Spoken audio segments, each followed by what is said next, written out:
Tracking teachers in trouble. Should they remain in the classroom while they're being investigated? Thanks for joining us at 6. I'm Denise Valdez. And I'm Brian Loftus. The 8 News Now I-team uncovering how school staff can simply move to another district despite serious allegations.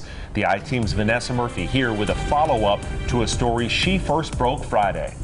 Denise and Brian, it can be difficult for schools to really vet who they hire to work with children. It takes a lot for a teaching license to be revoked. And in this case, Legacy Traditional Schools, which fired the teachers, has a reference policy that only provides dates of employment and title for former employees.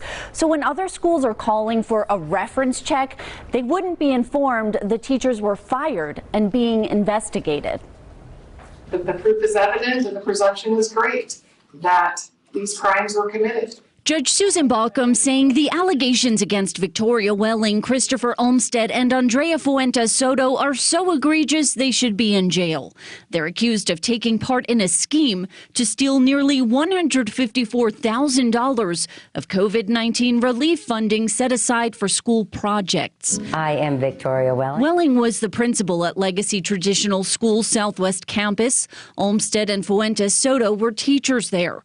A spokesman for the charter school says 4 employees, including the 3 defendants, were fired.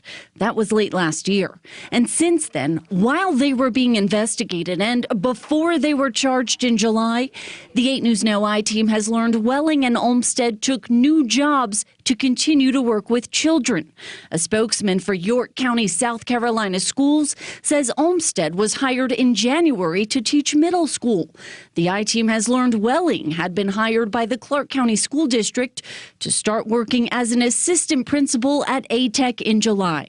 However, a spokesman says Welling informed the district she would not take the position within the last week.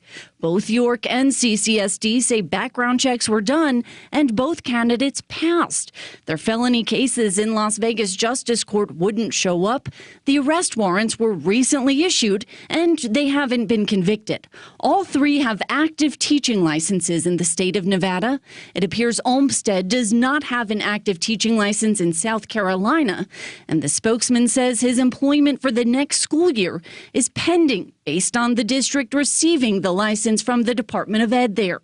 Welling was taken into custody Thursday. She posted bond and was released Friday.